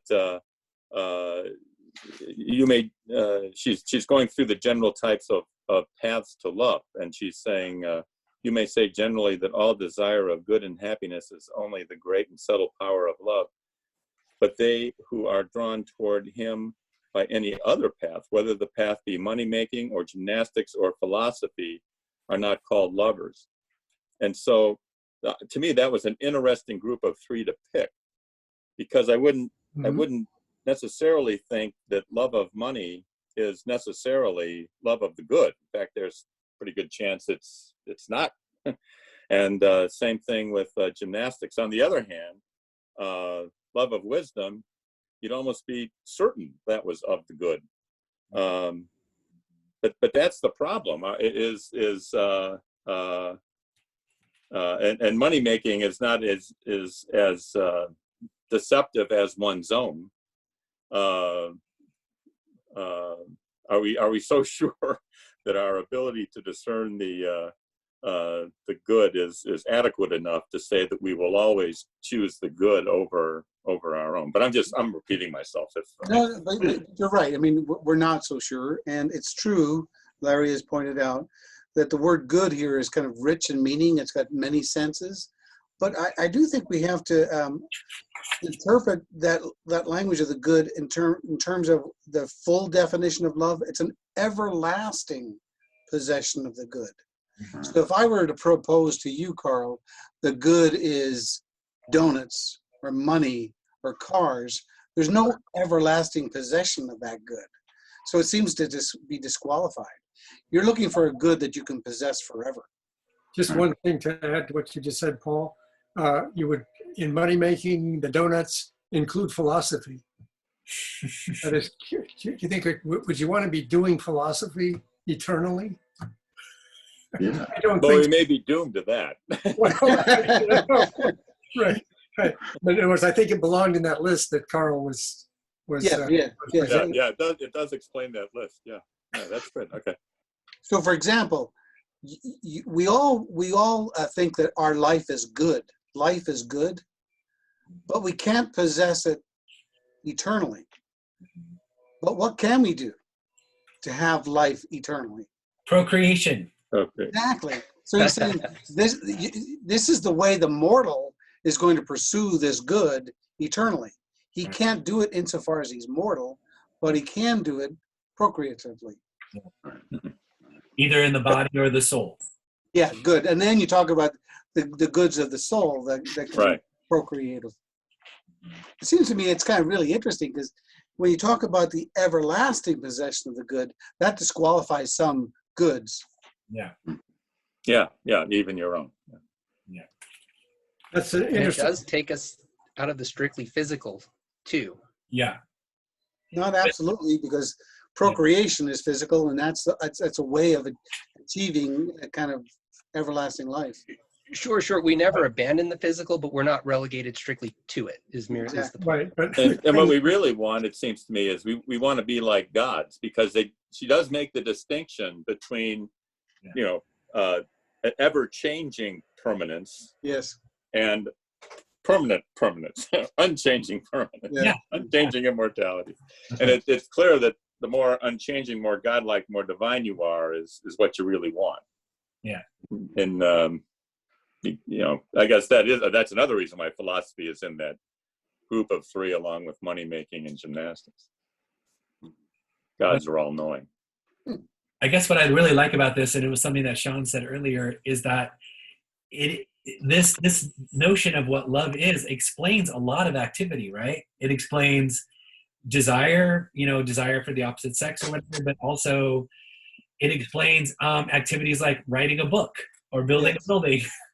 So it handles so much of what we have in our regular life. Your desire for reputation. Yeah, exactly. Mm-hmm. Right. And then it can be used as a great motivator also, right? To encourage people to good behavior, to the legacy, the future, that eternal, everlasting good. Yeah, that's a good point too. Even the political life, you want your city and your state to continue. Yeah.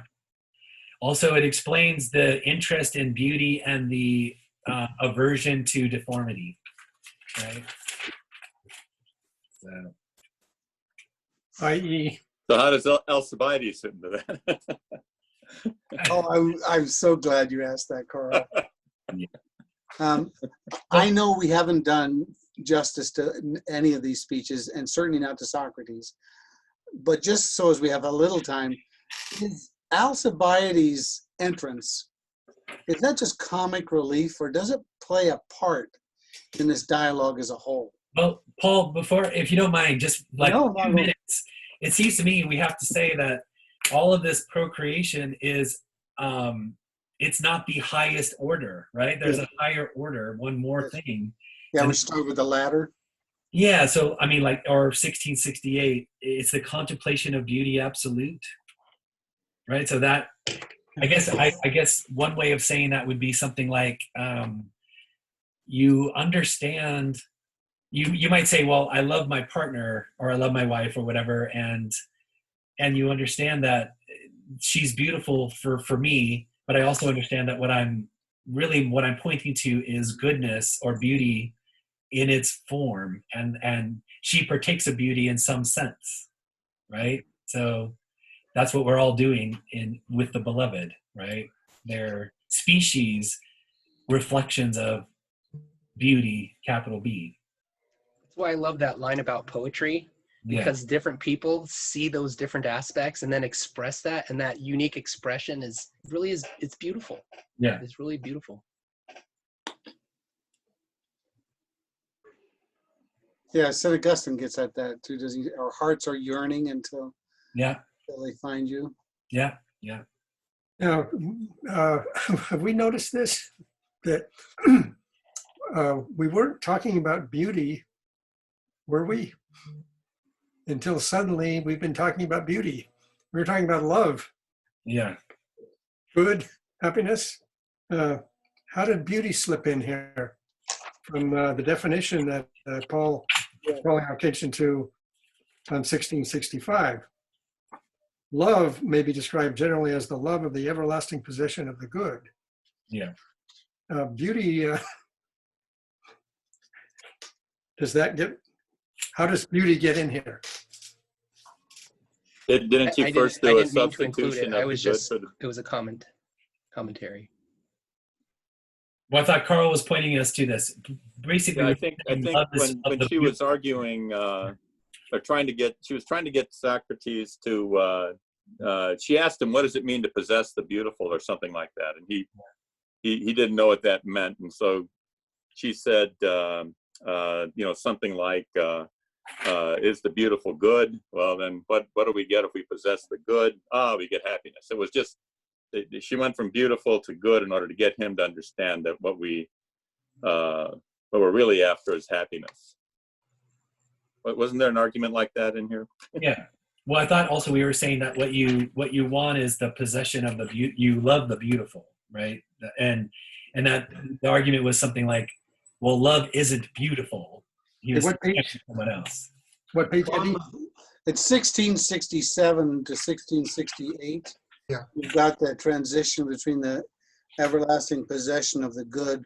He talks about those who are, their souls are pregnant and they have wisdom and virtue as ends and goods. Yeah. And then at the bottom of 1667, he says to Socrates, but I will do my utmost to inform you, and do you follow if you can. For he who would proceed aright in this matter should begin in youth to visit beautiful forms. Mm-hmm. So there she's talking about, it seems to me, the object of love is beautiful forms. Mm-hmm. And first, if he be guided by his instructor aright, to love one such form only. Out of that he should create fair thoughts, and soon he will of himself perceive that the beauty of one form is akin to the beauty of another. Yeah. And then if beauty of form in general is his pursuit, how foolish would he be not to recognize the beauty in every form is the same. Yeah, well, I was wondering about that. I thought it was a little bit earlier. I thought there was a break at that paragraph break on page 1665, where he's moved from speaking about what love itself is, and then you were going to talk about the works of Eros, right? Mm-hmm. And that's where I thought it first showed up, at least in this latter part. It says, if this then the nature of love, can you tell me further, what is the manner of the pursuit? What are they doing who show all this eagerness and heat, which is called love? And what is the object which they have in me? Answer me. Nay, Deiotome, I replied, if I had known, I should not have wondered at your wisdom, right? Well, she said, I will teach you. The object which they have in view is birth in beauty, whether of body or soul. And then at the top of 1666, it says, first line, for love, Socrates, is not, as you imagine, the love of the beautiful only. What then? The love of generation and of birth in beauty. But why of generation? Because to the mortal creature, generation is a sort of eternity in immortality, right? And I thought that was applying to not just to humans, but to animals, and that they all, in a way, can kind of imitate a kind of immortality by reproducing another individual, another individual, another individual. Yeah. Well, there is a little ordering, and I don't know where this is on the text, but I called it knowing by degrees, and it's in Diotoma's speech, and she says, "This is what it is to go aright, or to be led by another into the mystery of love. One goes always upwards for the sake of this beauty, starting out from beautiful things and using them like rising stairs, from one body to two, from two to all beautiful bodies, and then from beautiful bodies to beautiful customs, and from customs to learning beautiful things. And from these lessons he arrives in the end at this lesson, which is learning of this very beauty, so that in the end he comes to know just what it is to be beautiful." And a little further down, I got the idea that all these different little ways that we experience in life of seeing the good or the beautiful, which she starts to use synonymously, start to create a picture of what that thing actually, or what the good or the beautiful actually is in its more fullness, because we can't see that. I'm really having trouble because of my book, but in any event, there seems to be a step even after generation, toward the end of Diotoma's speech, and maybe you can help me with this too, because she says, Diotoma, again, there's no way I can cite, but how would it be in our view, she said, if someone got to see the beautiful itself, absolute, pure, unmixed, not polluted by human flesh or colors or any other great nonsense of mortality, but if he could see the divine beauty itself in one form. And then she says, basically she says, if a human being could do this, the human being becomes immortal. Is that the final step of basically her speech, like where if for some reason you can somehow gaze on, this beauty in and of itself, which is, nothing that it's even possible for me to describe as a finite creature or whatever, like the form of the beautiful, you would become immortal yourself. Well, it says if, though, right? At least this translation, on top of page 1669. Well, at the bottom of 1668. Remember how in that communion only, beholding beauty with the eye of the mind, he will be enabled to bring forth not images of beauty, but realities. For he has hold not of an image, but of a reality, and bringing forth a nourishing true virtue to become the friend of God and be immortal, if mortal man may.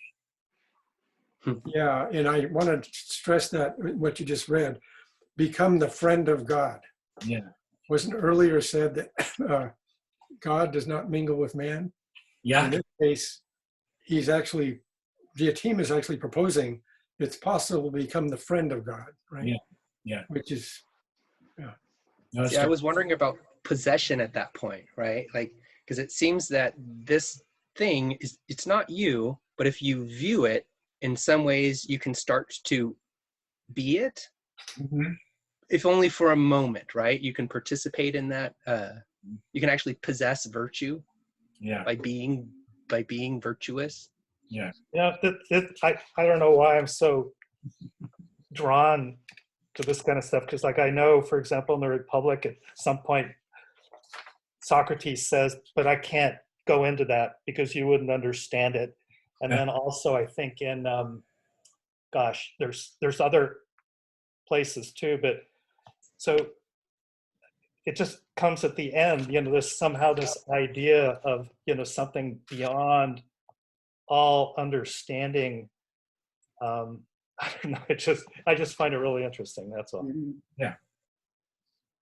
I guess to me, just speaking plainly, and this is where what I really like about Socrates is, in our language, you might say, that's a beautiful painting, that's a beautiful person, that's a beautiful argument, a beautiful situation, whatever. And then you say, well, what do they all share that you would call them beautiful? And it turns out it's really hard to say what it is, right? And that's what Socrates is always trying to get people to do, is say what it is. Sorry, even if you can't describe it, it's there. Because there's something unifying, some thread uniting all the beauty. Yeah. And also creating sort of a hierarchy, like one thing more beautiful than another. Right. And, but see, no, I was just gonna say, if you could say it, if you could get it, that would be you're getting close to whatever that thing is that you could behold, and that would be the highest thing, right? But do you have to be like a really spiritual person, which I am not? But if you're like like some kind of person who can see that, because like the way I see things, it's beauty is in the eye of the beholder, and I can be criticized by a lot of people for that. And so I have a kind of, as I've said before, like in other discussions along these lines, I have a very materialist way of viewing the world. So beauty, like the idea that somehow there's a common strand that transcends even physicality, of beauty, I'm drawn to it like a lover in a sense, but I haven't the slightest idea what it may be. Well, can I just, if I can, let me answer you just in 30 seconds. It seems to me in this dialogue, Diotima points out that what we would commonly say is beauty, like a beautiful person, leads to and procreation, right? In other words, you would say, oh, this person is symmetrical, or whatever you want to say about a beautiful people, but they're basically indicators of health.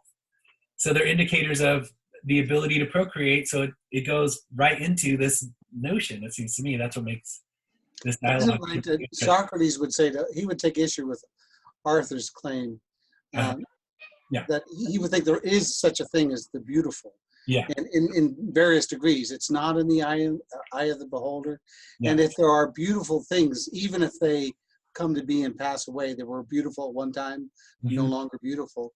The account of their beauty has to be explained in some way. So he argues that there has to be something that's beautiful itself.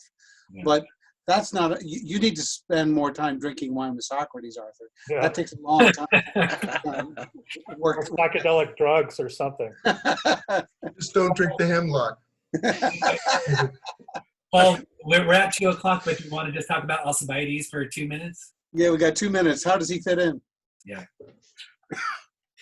Tribute to Socrates. He's bearing witness to Socrates. Yeah. And all those episodes, Socrates' courage, his endurance, right, his incorruptibility. Seems to me that it's in praise of Socrates. And in particular, perhaps, that Socrates sees something in Alcibiades that's lovable, and Alcibiades finds it so mysterious. He thinks he understands Socrates, that the attraction might be physical, or the physical could attract Socrates, but Socrates is interested in the good of his soul. Right. Again, that's not to disagree. He wants Alcibiades That's to an be as interesting. good as he is beautiful on the outside, but he wants it to pair up. Which of course he isn't. Alcibiades is very corrupt, but Socrates always tries to push him toward that end anyway. But he has shame. Yeah. You got it. The only person he feels shame in front of. Yeah. Doesn't Aristotle say You're muted, Carl. that he's not corrupt completely? Go ahead, Carl. That was the funny thing about Alcibiades. He had the shame. He understood Socrates's point of view and position on this stuff probably better than anybody in the audience. He understood that he was right, all those kinds of things. But he still didn't follow him around, not like Apollodorus or anybody else. The only thing I could pick up was that he loved being popular so much that he couldn't follow Socrates. Yeah. But, so why can't he follow Socrates, I guess is my question. I don't really understand why he couldn't. Paul, there was something that struck me. Yeah. Sean? Yeah, Sean. There was something that struck me about what you said. And when I think of the scene, Alcibiades is drunk, he's coming in. I used to work at a bar, and I tell you, even attractive people, when they're in a state like this, they're not very lovable. They're not. And it's interesting to have this talk about what love is or what love isn't, and then to have an opportunity to actually walk the walk, to have your walk match your talk. And for Socrates, that would be truly loving a person that, seeing something that's not manifesting itself right in front of you, spiritually or physically, and yet still being able to see through that. And I think that's wonderful, beautiful, and it's right. That's a good point. I think Alcibiades' description of Socrates, I was impressed by the fact that he could drink a hell of a lot and it never affected him, and that he could go outside in the cold barefoot and wear just a light cloak. And there's something, now of course he would tell me to hold my tongue if I said he sounded like a god, but he does sound like a spirit. He sounds like the daemon, or the spirit between, well, he sounds like love. Yeah, I mean, with a capital L, he sounds kind of like that spiritual figure that draws out, that people. Well, you understand what I'm saying. I'm not saying it well, but So he seems inhuman, and in fact, that's exactly the way Alcibiades describes him, as not being human. Mm-hmm. He doesn't need Alcibiades as a beloved the way everyone else needs a lover. He seems to have this self-sufficiency in his view of the good, which he can't describe, he can't explain it, but his pursuit of it is so pure as a philosopher. Right. And all he wants for Alcibiades is that he be good too and pursue the good as well. He doesn't want Alcibiades for himself. So he has none of the Aristophanes horizontal love. It's all vertical for Socrates. Yeah.